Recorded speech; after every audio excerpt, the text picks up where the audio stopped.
going to be here?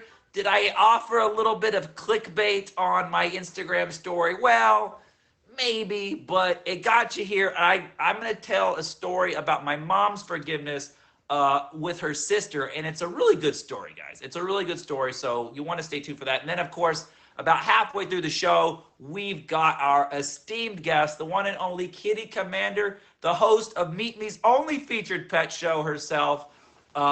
So y'all want to stay tuned for her. She's going to share her own story and testimony of forgiveness. A few quick things before we finally get started. I know I've been talking about getting started for quite a while now. I promise I'm going to get started soon. A few housekeeping things. We are going to keep the chat respectful. This is a little bit different than my normal live streams. If you come, thank you, ENT, for the roses. If you come to my normal live streams, I read every comment. I thank everybody specifically for the gift. I don't care if it's a rose. I don't care if it's a dragon. I don't care if it's a free EBT. I thank everybody for everything. I say thank you, Gandara, for the favorites. I thank everybody individually.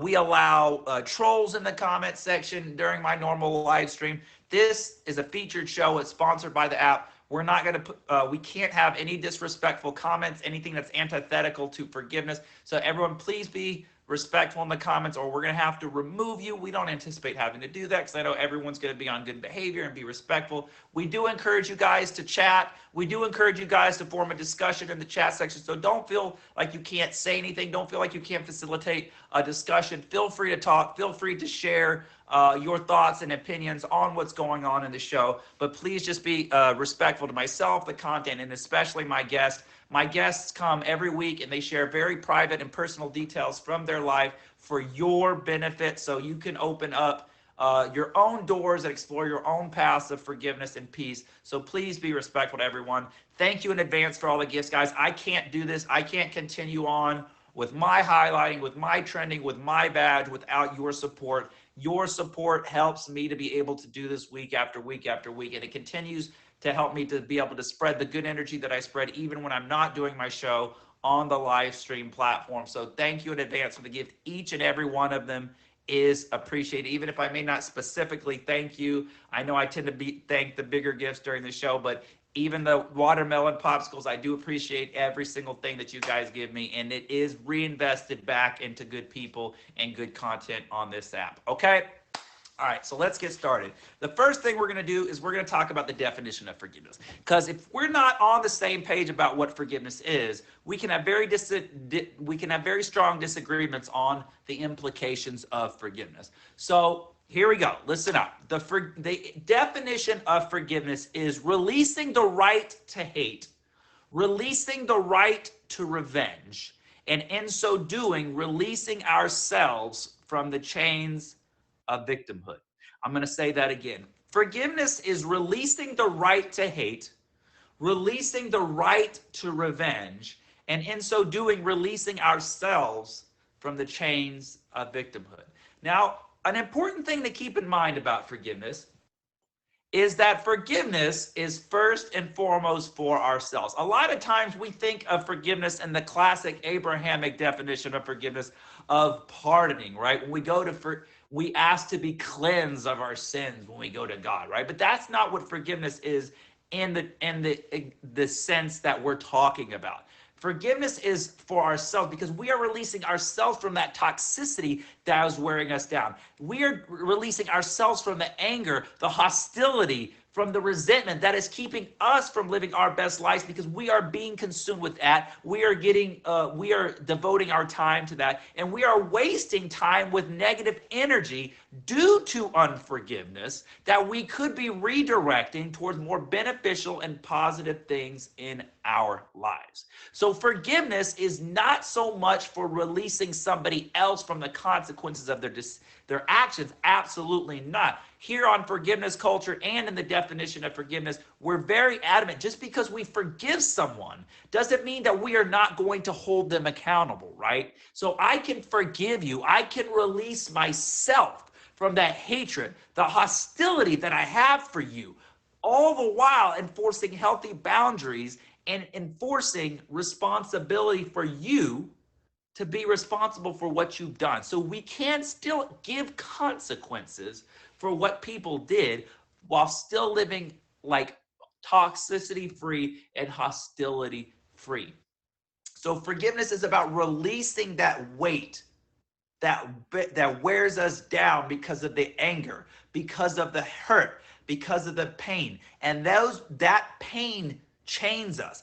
That pain binds us. That pain wears us down from living our best life. Now, the thing about forgiveness is it's counterintuitive and it goes against our nature, right? When someone hurts us, our nature is what? What is our response? What is our gut reaction? What is our instinct? When someone hurts us, we want to strike back, right? Eye for an eye. And even if we don't take revenge, even if we don't pay back, right? We want to see them hurt in the same way that they hurt us. It speaks to a misguided sense of justice that lies within us, right? If you hurt me, right, it's only fair that you feel that same pain. That is fair. The problem is when we walk around with that hostility, when we walk around with that grudge day after day, hoping that person gets what they deserve. We talked about this a little bit last week. We talked about our forgiveness challenge of waiting for karma. If you were here last week, our forgiveness challenge was about waiting for karma, right? And a lot of us put living our lives to the fullest extent, free of any attitude, free of any negative mood, free of any feelings of hate. We put that on hold while we wait for people to get what they deserve. And we do what I like to call waiting for karma. The problem is if you put living your best life on hold until people get what they deserve, you could be waiting weeks, months, years. You could wait a whole lifetime. And you're wasting energy, you're wasting time, and you're wasting your best efforts holding on to poison that's poisoning you instead of living your life with your power and with your freedom. Remember, forgiveness is synonymous with another F word. Not that one. Forgiveness is synonymous with freedom.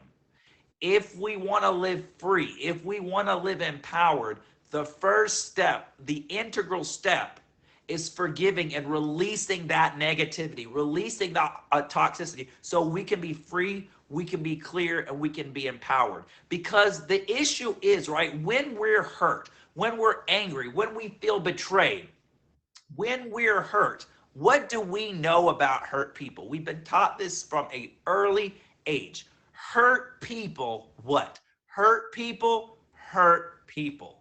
So when we hold on to that pain through unforgiveness, it really is like drinking poison and hoping that that other person dies. I'm going to say that again. Holding on to unforgiveness is like drinking poison and hoping that the other person dies. We're walking around with this hatred inside of us. We're walking around with this negativity, this hostility, this toxicity, this grudge, this resentment inside us. And the thing is, right, is who's being affected by that on a day-to-day basis? Not the person who hurt you. The person who hurt you isn't out there somewhere going, oh my God, do y'all hear that? Do y'all sense that? Moore hates me. I can feel it. This is bad. That person's out there living their life. They're doing what they do. They ain't thinking about you. They're doing whatever it is that they do. The person who's being weighed down by that is you. And here's the problem. Hurt people, right? So you're holding on to this anger and hostility and revenge mindedness towards this person who hurt you. Well, who is that hurt going to come out on? It's not even going to come out on the person who hurt you. The person and the people it's going to come out on are the people that you interact with on a day-to-day basis. And who is that usually? The people that we're closest to, the ones we love. That could be our family members, our friends, our boyfriend, our girlfriend, our spouse, our kids, our coworkers, whoever. So now, all this negativity that we're holding on to that person is being affected. all these other people are being affected onto it. You are allowing this person to control your mood, control your attitude, and control your behaviors with something that's already happened. Keep that in mind. Every time you hold on to unforgiveness, you are giving control of your behavior to someone else. You are saying, I am going to let my behavior be dictated by the person who hurt me. Good looks, Benny. How you doing? I am going to let my behavior be affected by the person who hurt me. Now, how much sense does that make? But here's the kicker. When we fail to forgive because hurt people, because we are going to channel that resentment either directly, indirectly, consciously, or subconsciously out on the people that we interact with, the people who are closest to us, the people who we love. Now, the kicker is not only are those people that hurt us going to have power over us, now they have power over the people that we're closest to. Think about that for a second. Now you're not only surrendering power to the person who hurt you, you're surrounding the power of other people to the person who hurt you. Your closest loved ones. You're giving power over them to this person who hurt you. This person who hurt you doesn't deserve any power. So you're giving them power not only over you, but over your loved ones? That ain't smart. Don't do that. That's why we say, guys, forgiveness is about freedom. It's about saying, hey, I'm not going to let you dictate, no matter what it was, no matter how hard it is. My mood, my attitude, the decisions I make are not going to be dictated by what you did to me. The greatest revenge you can take against somebody is showing them that what they did has no power over you. I'm going to say that again because it bears repeating. The greatest revenge you can take against someone is showing them that what they did has no power over you. Now, here's the thing, guys. I am not going to sit here and tell you that this is something that you could just snap your fingers and it happens, right? Forgiveness is not something that you just snap your fingers and, hey, I forgive you. Sometimes forgiveness takes work. Sometimes forgiveness takes effort. Sometimes it doesn't happen overnight, right? Sometimes forgiveness can take a lifetime. You know, sometimes forgiveness is a daily struggle. All right, Marty, thank you. Sometimes forgiveness is something that you have to struggle and challenge yourself on day after day after day. Sometimes one forgiveness is easier than another. And often it depends on who hurts us and what they did.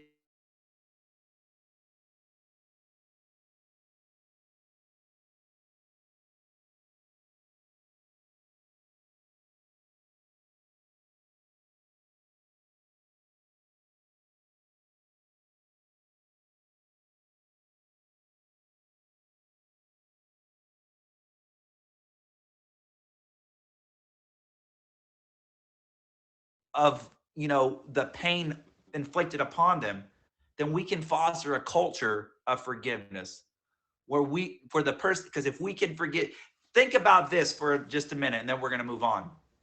How much easier it's going to be to forgive somebody else if we're forgiven, right? It's going to be a lot easier for me to forgive somebody else if they forgave me.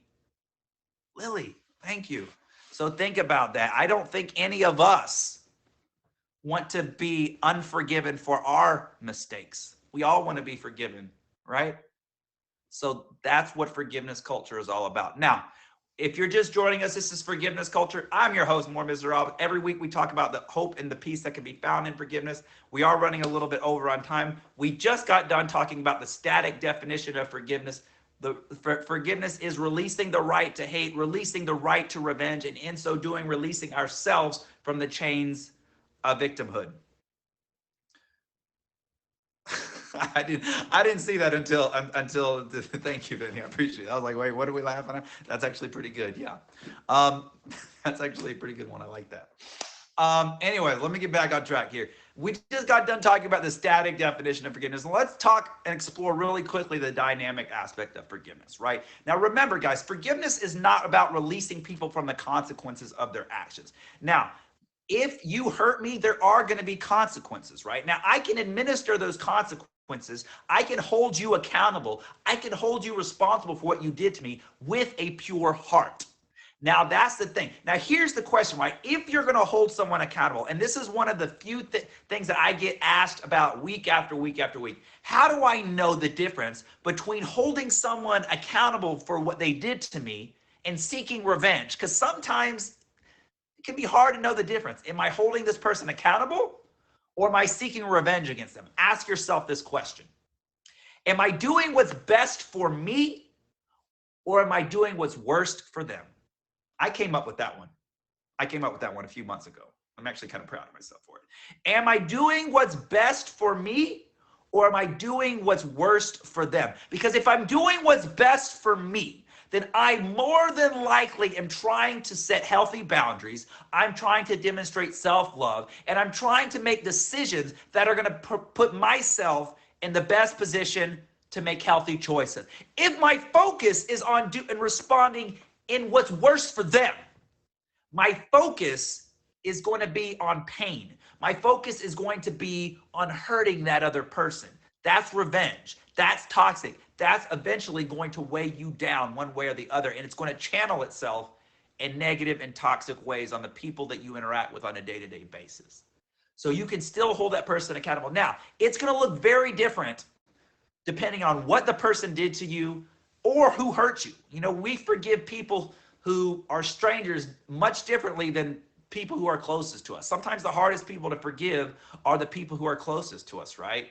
You know, especially that backstab, that betrayal that comes from someone we thought we were close to. Those scars can hurt the worst, right? And we're going to forgive someone very differently than from who, may make a snide remark to us at work. We're going to forgive that injustice a lot different than someone who cheats on us in a loving relationship, or who commits an assault against someone that we care about, right? And the consequences are going to be very different. On one side of the spectrum, it may mean just letting it go or having a simple conversation with them. On the other side of the spectrum, if it's serious enough, it could even mean prison, right? Is going to court, holding that person responsible, making sure they get justice in the sense of what they deserve for what, if, like, for example, if they committed assault against someone that we love. So the consequences of forgiveness can be very, very different depending on what they did. The part to keep in mind is that, are we doing this with a clear conscience and a pure heart? Exactly. Sometimes we have to forgive someone sometimes we have to forgive someone, just like the way Benny said, but the thing to keep in mind is that we can hold someone accountable with a pure heart. And if we're holding someone accountable with a pure heart, then most likely we're not focused on revenge. Now, sometimes this is a daily struggle, guys. Sometimes you have to check yourself.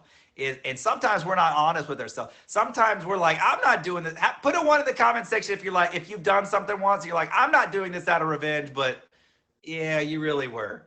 Yeah, you really were. I better see a whole bunch of 1s in the comment section right now, because I know we've all done something like that. Listen, there are more than 3 of you mother out there who've done something out of revenge and try to convince yourself that you didn't. All right, we've all been there. We've all done that. Listen, this ain't out of revenge. I'm just demonstrating healthy boundaries here. But yeah, you looking for revenge.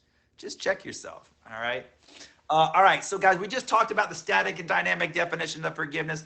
This week, we're going to have a very short forgiveness challenge. Now, forgiveness challenge every week, guys, is we talk about an aspect or an obstacle or a challenge of forgiveness that may make forgiveness a little bit different or challenging. It may encourage us to look at forgiveness in a different way. This week's forgiveness challenge, I like to call it forgive it. It's about how forgiveness looks. And I like to call it forgiving in silence.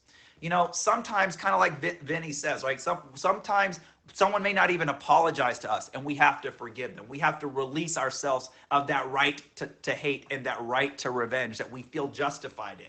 Sometimes we may even forgive someone who's not even around anymore. Sometimes we have to forgive someone in silence.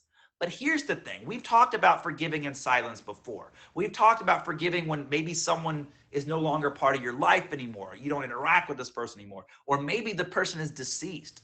How many of you know that you can forgive someone who's no longer with us, because we can hold on to that hatred and that resentment even after that person's gone. How many of us know somebody or are somebody who has hatred and animosity and resentment for someone who's not even alive anymore? How many of us know someone like that? We all know someone. I know someone right now in my family who's still harboring on a hatred for someone in their life that's not even alive. But we're not talking specifically about that when we're talking about forgiveness in silence. I'm talking about this. Sometimes we need to make sure that we are forgiving with a humble spirit. Because a lot of times when we forgive, if we have to make a big show about it, if we have to go around making a big deal and a big proclamation that we've forgiven this person and we're the bigger person and I forgive, but I don't forget. And, all of that may be true, but if that's the kind of communication that's coming from your mouth and you've got to make a big show about it, ask yourself, are you really forgiving in humility?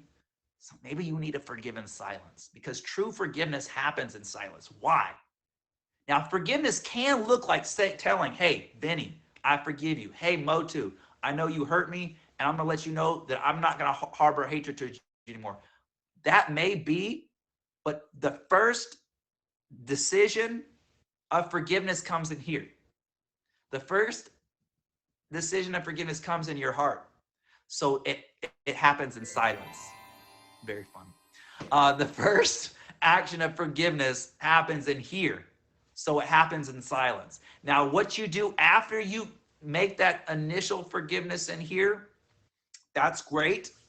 You can talk about the person, but if your objective is making a spectacle about it, and you have to let everybody know that you've forgiven,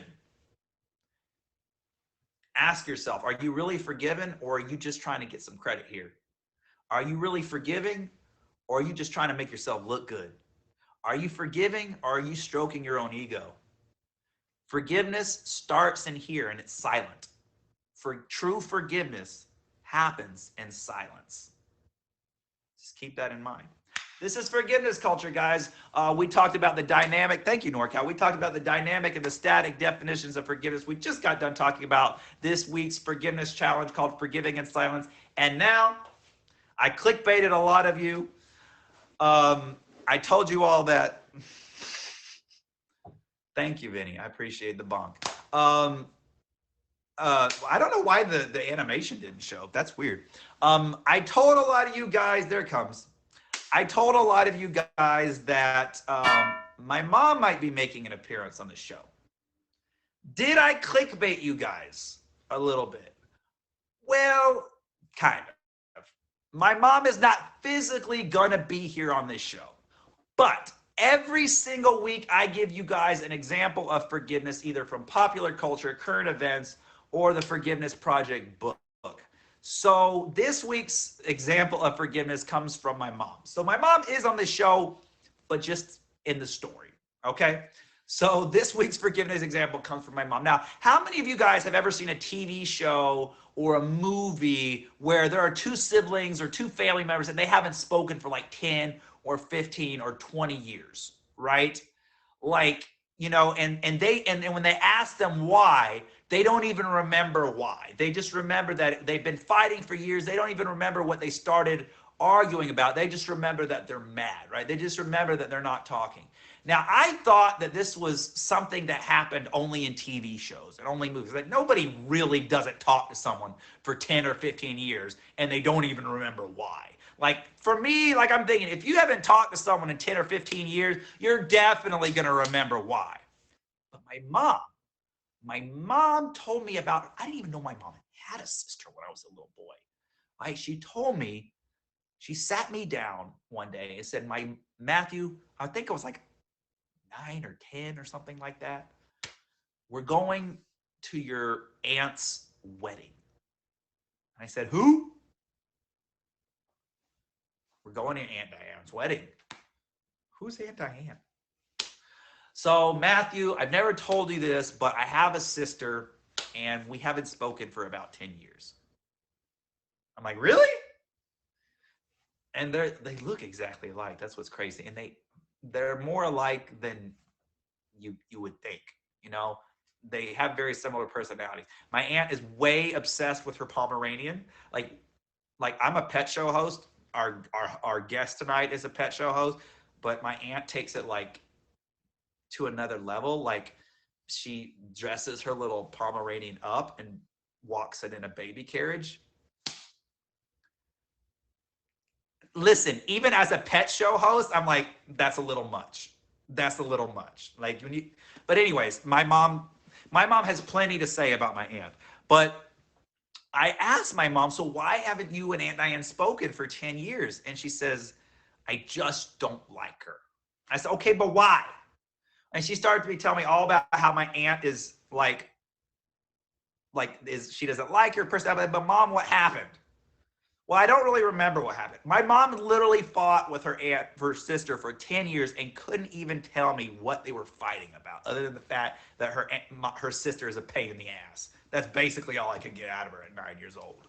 So they have, ever since the wedding, they've opened up the line of communication. I'm not going to say that they're best friends, but at least they interact. And the best part for me, from the ages of 9 up until I was 17, I got $10 in the mail and a birthday card every year.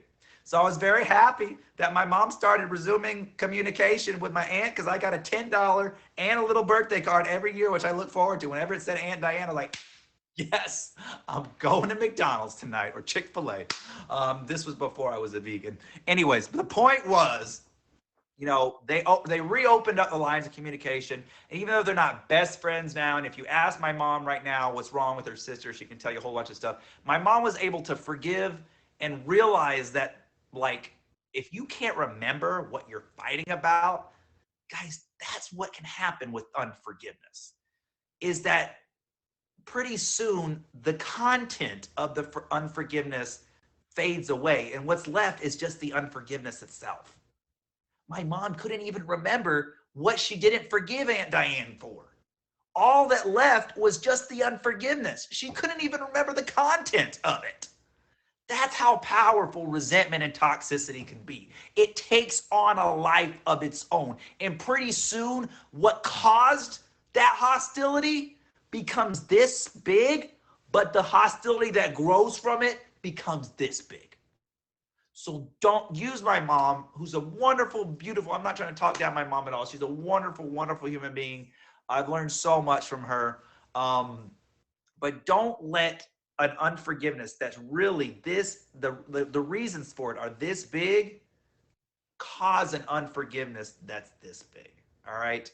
Anyways, guys, this is forgiveness culture. We just talked about the dynamic static definition of forgiveness. We talked about this week's forgiveness challenge, which is called forgiveness in silence. And then we talked about a forgiveness example with my mom. Now, my favorite part of the show. Thank you, Marty. I appreciate you. Y'all make sure y'all favorite my friend Marty. And make sure y'all favorite my top 3 of the stream, guys. We have Marty, of course, favorite my second guest, or second gifter, Kitty Commander, who's going to be in my box in about 10 seconds. And, of course, favorite Vinny. Y'all, I've got a special announcement about Vinny at the end of the show, so y'all need to stay tuned for that. But this week this is my favorite part of the show. Brandy's in here, too, nossa. Здравствуйте, Brandy. Jak sprawy?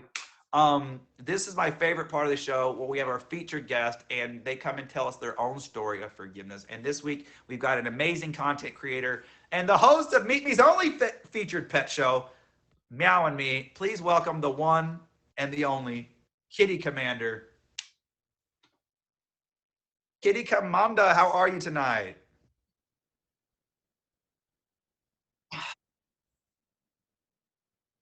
I know my mom, like the whole clickbait of my mom coming. Because someone was like, your mom's going to be on the show. I'm like, you have to come and find out, anything to get the people in the door. Well, before we get started, you please tell us, for those of us who may not know who you are or what you do here on the app, tell us a little bit about yourself and what you do.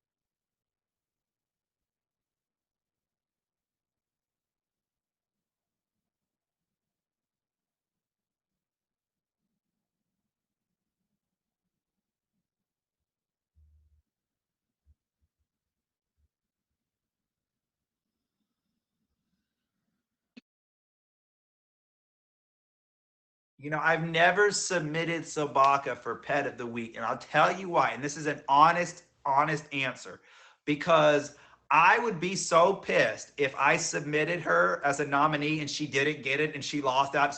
I would feel so like, how dare Sabaka not win? I would be I would be beside myself as Sabaka's dad. So I was like, I'm not gonna do it just on the off chance she might not get it.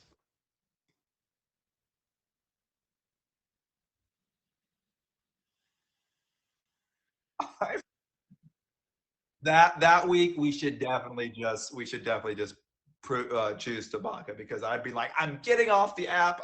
Tabaka lost.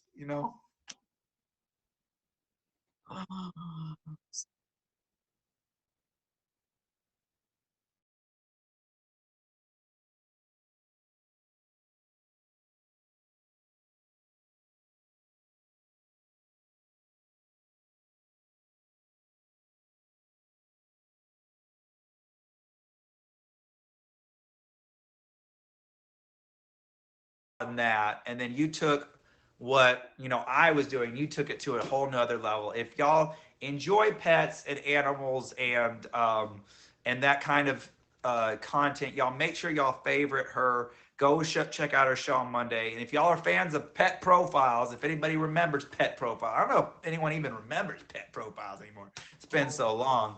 But if you remember that and you enjoyed that show, you're gonna love Meow and Me. It's a great show, and I love what you've done with it. Thanks, Mark. Um, so tonight you're going to be sharing with us a story of your own forgiveness. So who does your story involve? This involves my own brother. Okay. So, um, do you want me to go ahead and start sharing my Yeah, yeah, sure. I story? always say the best place to start is the beginning. Yeah. So, I mean, I'm gonna kind of tell it to you like a real story. Um, you know, I have three. I'm the youngest of seven. Oh wow. So I have in a size seven family. So I have three older brothers, and I have an older sister, and I'm the youngest of the five of us. And so, also being the youngest, I did fit that stereotype of being the most spoiled of the bunch. That I was highly favored by my dad. Um, I was a daddy's girl, you know. I was the person who got a candy bar brought home every day in the lunch pail, and all of those things, right? My nickname growing up was American Beauty. Okay, like I had my dad fully vested love and kindness, but he was strict and very stern too. So that's kind of where I want to start off, like a childhood with me and my brother. um I'm gonna call him Richie Rich, okay? So my brother Rich, like, and myself, we moved around a lot. And imagine being a kid who every 2 years you move into a new school, or you start at a new place for a private school. I mean, it either was public or mostly private schools growing up for myself, but we moved every 2 years. And my dad was a concrete man, and he was a children's pastor. So a lot of people don't know that and he was a Baptist children's pastor. So he wasn't into any tomfoolery. Everything was very, very strict. I'm But sure. we were held to a standard, and we were expect to keep it. And if we didn't, there was no sparing the rod to spoil the child. So my brother got into a lot of trouble. Every 2 years, he'd go to a new school. He'd get into a lot of fights. His little sister was sassy, spunky, and overweight. And so people would pick on me. My brother would tell them to leave me alone, and he would get into a fist fight soon enough. It would just come to him. He Okay. he didn't look for fights, but fights nonetheless showed up for him to We be we all in. we all know people like that. it just was like my brother was very strong. He worked in concrete work, very hard manual labor, doing throwing forms out of the basement that weighed 80 to 100 pounds, all from the time we were very small. Like we started doing this like probably when we were 8 or 9. Like this Yeah. was no small thing. He was a built guy. But then also on the flip side of it, like imagine a life where you're constantly having to be put underneath this pressure to perform and to be strong, to protect, to exhibit all of these traits of what nowadays they call toxic masculinity. But back then, this was him demonstrating masculinity, period. And Right. you have your sister who just bounces around, and she gets to go do volleyball, she gets to go do basketball, she gets to go to she's in clubs and she plays the violin. And here he is, and he's expected to go work right after school. He struggles with education. Books don't do well for him, and he sees you walk through the door and barely even read a book and get straight A's, you know, and he looks at you and you get the, oh, you got straight A's, I'm just gonna use Susie is my name. Susie got straight A's, um not that it was a huge thing, but it was a thing. And he would look at me and be like, he could study hours and not get straight A's. So all of we're from the same family, we have the same parents, we you know I had favor in my family's eyes.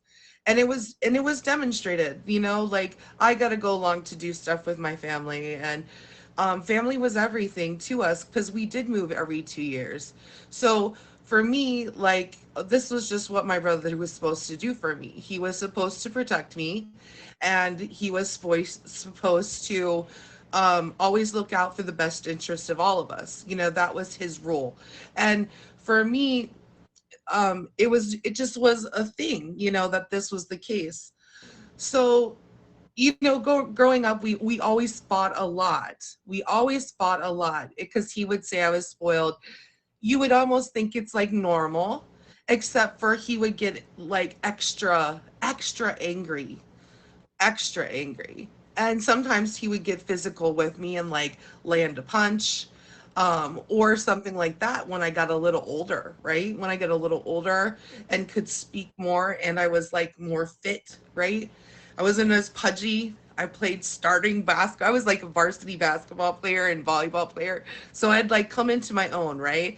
And then I was hucking wall forms along with my brother at some point as well.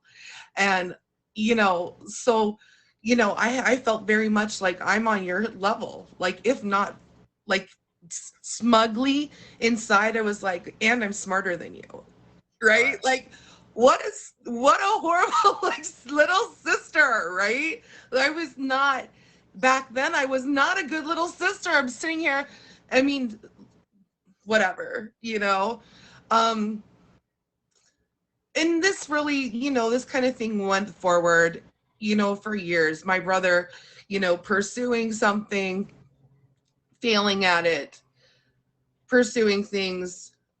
I do something, and then I usually obtain whatever I have in my sights. Once again, very favored, like in my life. When when my dad came to me, my dad died of something called Erdheim-Chester's disease. And my dad wanted me to move back to Montana from Wisconsin. And he said, I will inherit you the entirety of our estate if you come back and take care of your mom until she dies in our house. And I said, I am not going to do that, Dad. That isn't fair to my other siblings, right? I can't take the entirety of your estate. That's not that would not be fair. He was planning for what he saw coming, and he knew that was coming. And my mom had ALS. So a lot of people don't know a lot about me. So my mom had ALS. And so she would require a level of care that a lot of people can't get. And I knew that. But in behind, so when I told my dad no, the next person he did, and I told him not to do this with anyone else, right? Not ask anyone else, but he did. He asked my brother, and my brother agreed. And my brother never even, he dropped out when he was 15 years old out of high school. He never finished high school more. My brother has a GED. Yeah. I don't even know if he has a GED. So I was so angry that this would happen. Like, I wanted my mom to be cared for, with medical personnel, like go to a nursing home, a staff, or live in care, or something like that. I didn't want her to die alone in a house by herself and stuff like that. But that is kind of what happened. My mom did die alone, but not in her own home. She ended up having to go to a nursing home anyways, because of the amount of attention that it requires when somebody has ALS and is at the end of their life. So I was super, super angry.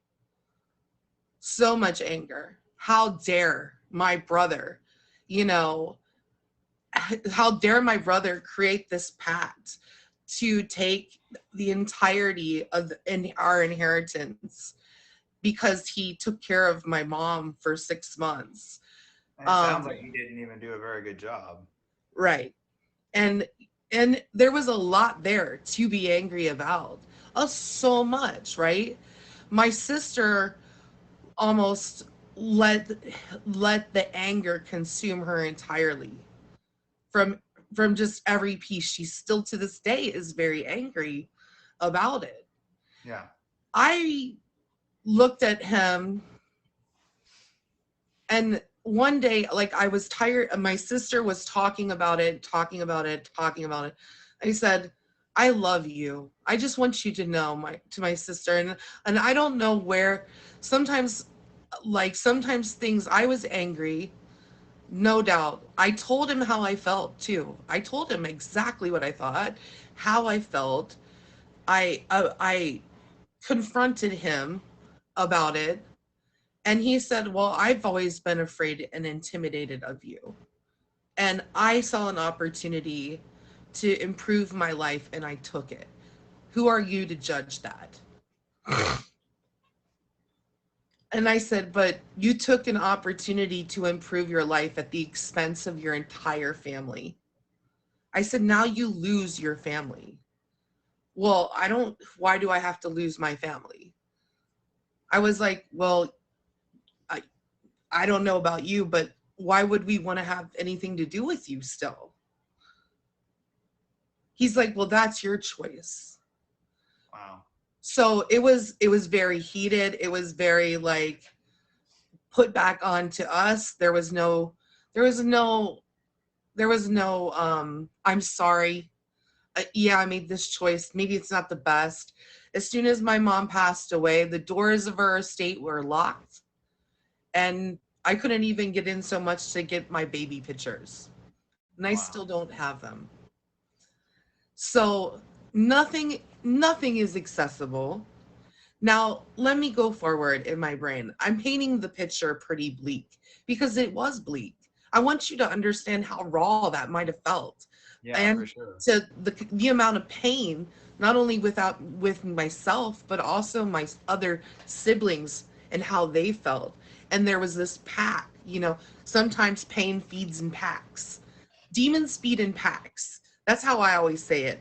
Your demons come to haunt you in packs and they feed on you in packs. But sometimes people need to understand that, forgiveness is not necessarily about the past, you know, it's about your future. And I told my sister, I had done a lot of reading. I had gone inward with a very, very long period of introspection, very deep, long period of introspection. I was depressed for a while, how painful the pain was real. I felt those things. And I went delving into like how to feel or how to be or how to deal with this inside. I slept, I thought about it, I slept some more, thought about it, worked, did all of those things. And I think I finally came to this understanding that, you know, treating like, saying for I forgive you to my brother in my mind, in my soul, was like he treated me this way, but it was also like he was treating himself that way too. He traded his family for money, and then his family of course got angry with him, and he treated himself the way that he has to feel about himself. He must feel that he needs that money above all. In my head, he must have felt like he needed money to feel validated in his life. Like in order to feel like he mattered, Yeah, in order value. have to have done what he did, because that was that was the only explanation to me that he had to be treating me how he wanted to feel validation, and he never got it, and it was for him, it's monetary. Right. And some people want financial validation more than anything else in the world. They want to be rich, they want to have money, they need that money, you know. I had to forgive him for for for that. I had to forgive him for greed in my mind. All right. Like, I have greed problems. I like donuts, stuff like that. I should not have two. I need only one, right? But I had to forgive him without without really telling him that I'm sorry. My sister to this day, her blood pressure will go way up and stuff. And while I want my brother to eat, I don't have him eat at my table. Right. And while I want him to have a healthy, because he has a child, I don't want anything bad to happen to him. I want him to have go forward in blessing. And I hope that he does, in fact, find what he needs that validation for. But he can no longer eat at my table, you know, not because I'm angry with him. I'm more like, this is a boundary that you cross that I never thought you would cross. We've had our share of problems, I understand, but this is one that I never thought you'd cross over. I apologize, like, in the weirdest of ways. I wrote it down in a letter, how I wanted to say what I would say to him to his face. But I didn't go and call him, and I didn't send the letter. I just wrote the letter down and acknowledged my pain that I felt for him, that I felt for his family, because of also the implication that it has for not just himself. But I felt like I also deserved peace in my own heart. And so that's my story of forgiveness, and that it's a silence. It is a silent forgiveness. It wasn't dramatic, it was Yeah. hurtful, it was a lot of pain, a lot of growing through pain, understanding that I forgive you for treating me the way you feel about yourself. You Yeah. must feel so horrible about you to have done That's this to me. that's a line right there. I forgive you for treating me the way you feel about yourself. That's a line right there. What would you say the change to your life has been when you were able to get to a place of forgiveness for him? I mean, it releases me from the prison of my mind, stewing over it, rethinking over it, recounting the details. When I when I forgave him and wrote that letter, I don't think about it anymore. My That's mind isn't I before I thought about what I wanted to talk about with you tonight, I hadn't thought about it in probably like a year and a half. that's another aspect of forgiveness that I honestly I never really considered, but it's actually true. Is that when we're talking about releasing that, thank you, Dorian. When we're talking about being free of that, the chains and the victimhood of unforgiveness, we're also freeing ourselves from that, obligation of having to fester around it. Because when we're holding a grudge and we're holding on to animosity towards, others, I mean, we're that's it's a conscious like choice to keep that in an effort, and it's work. People don't realize it's subconscious, but it's work to hold on to that anger. You're replaying it over in your head to keep that anger fresh. And forgiveness just releases us from having to, it's like you said, when I was able to forgive the people who are especially the people who are hardest to forgive, it's you definitely notice the difference when you're like, damn, I'm not consumed by this every day. No, my brain is, like I don't have to think and use my energy or my time of my life thinking of how hurt and painful and angry and sad all of the one, it's just very releasing feeling that I really strongly say, do you acknowledge what happened? Yes. I have the right to tell you about the pain? Yes. But I also have this amazing ability to say, you know, forgiveness is like a magnet to like attract good things to you. You're freeing your energy and your body up from thinking constant negativity, and you're allowing yourself the opportunity to attract positive things back into yourself and into your mind. And like when I was a kid, there was this song called Input, Output. What you put in is what you get out. Input, output. It's like loving God is what it's all about. Because I told you my dad was a pastor. So, like, it's true too, though. If you're inputting anger and today you're going to recess back into it again and again and again, what are you going to attract to you too, though? Is that I, negativity you is know, gonna come to you like warts on a frog. Yeah, I shared a video early this week, that I saw. It was an episode of the Colbert Show where Kevin Hart was on it, and I shared the little clip from that on my Instagram story. And it was basically he was saying the exact same thing. He's like, I really just try not to waste my time with grudges and anger because, all the energy and the effort that takes for me to say I don't like you, I'm angry with you, I could be devoting that time and that energy to something positive, and like it's just a waste. I don't have that kind of time, and I don't have that kind of just waste of energy to just let me use it on negativity and hatred and grudges. So I like Right. that a lot. And it is, you're like, what you're exuding forward to you is gonna come to you too. Like, Right. it's easy when we talk about something, it's easy to get sucked into that feeling and then we stay there. You And know, I agree. I agree.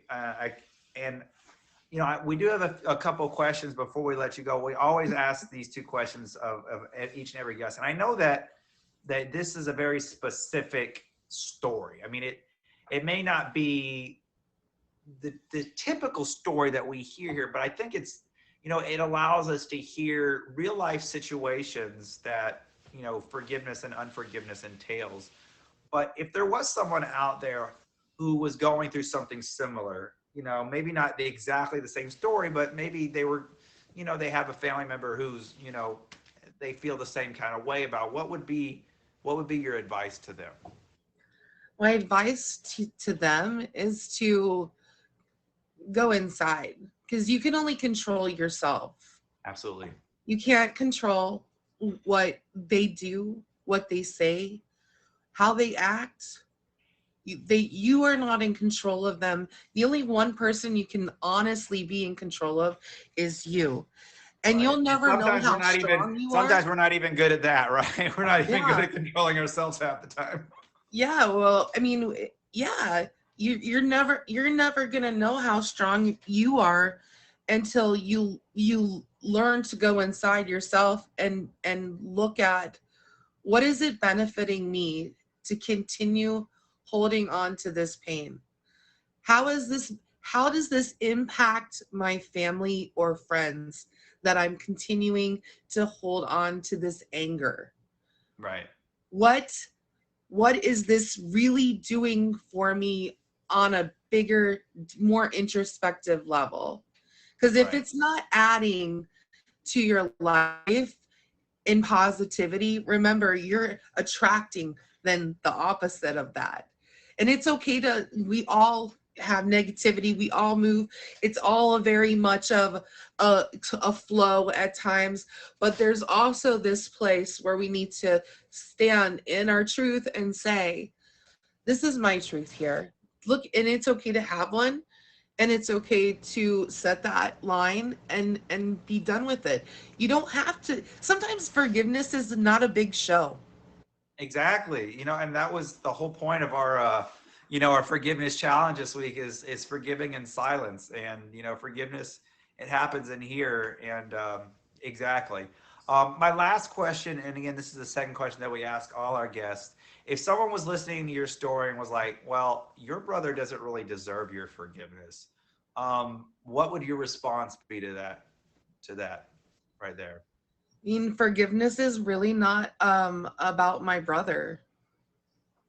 Yeah. Forgiveness is more about myself, my heart, my soul, what it allows the freedom once again to bring new things into my life because I'm not circulating and dwelling on old things, you know? Right.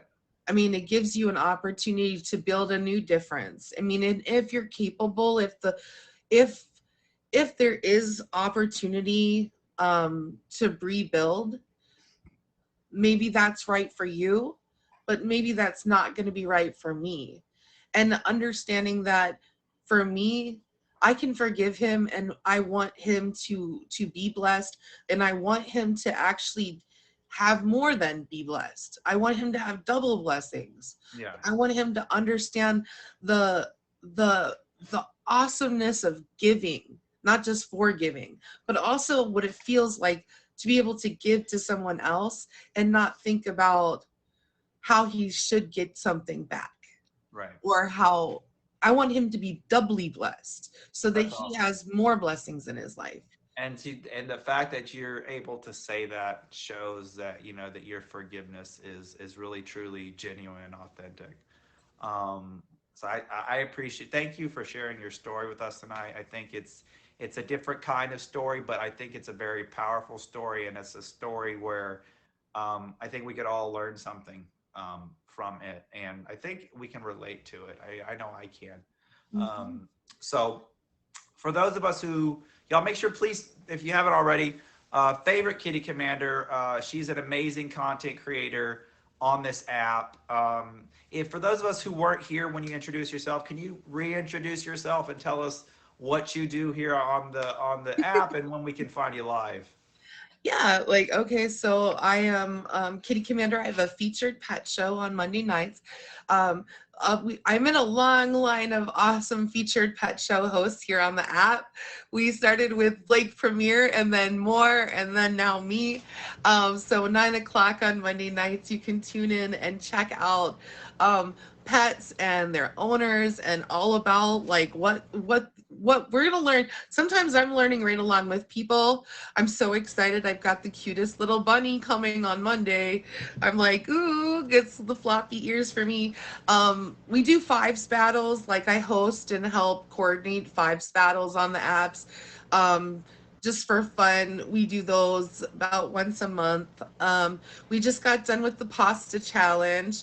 I do have Yes. another challenge coming up, but it's not going to be until November. So I'm not spilling the beans yet on that. But the pasta challenge was incredible. We had so much fun. If you ever have Um, a challenge on how many boiled peanuts you can eat, I'm a huge boiled peanut fan. So if you ever have a boiled peanut eating competition, I think I could probably take the cake on that one. no. So yeah, that was probably my like the thing that I've done this month. You know, we did that, we did this. Um, let's see, we have lots of fun things happening. Sometimes we do the wheel of surprise, where it's just that you come in and I you know might show my appreciation to you, or I might smash an egg on my head. Love that. I don't know. Well, y'all, please make sure y'all favorite Kitty Commander. Go check out her show every Monday at 9 p.m. Eastern, ABC High. And thank you again so much for being on the show. I really, really appreciate it. Um, it was awesome. And I love what you're doing. You know, I love everything that, I don't know what this was. I think I was trying to go for a heart and I ended up doing this. It's a little awkward, but I'm gonna fix it. There we go. Yeah, I was doing. I don't know what this is. Y'all just ignore that, okay? Because y'all are weird out there, and y'all could look too much into that. But thank you for being on the show, and if y'all haven't, please favorite Kitty Commander. Yeah, Thank thank you. you more for having me. You have a great night. Absolutely, you were amazing. Oh wow, what a great guest.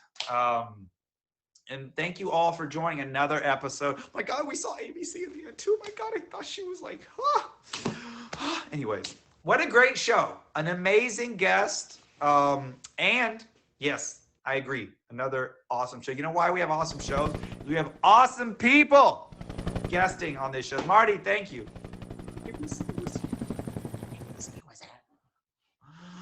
I had a rumor that she was living in a bunker. I don't know, but I adore her. Anyways, I love her so much. Anyways, I don't know if she's silly, but all right. Thank you all for an amazing show. If you're just joining us, we're sorry it's over. This is Forgiveness Culture Meet Me show, only feature show where we talk about the hope and peace that can be found in forgiveness, and we host guests telling their stories of overcoming struggles and their journeys towards healing and forgiveness. Now, next week we're taking a break from our forgiveness story, and we're having another special series episode. Now, you guys know when we have the special series here on Forgiveness Culture, we have a interview with a guest where we talk about something other than just forgiveness. Yes, you missed it. We just finished the show.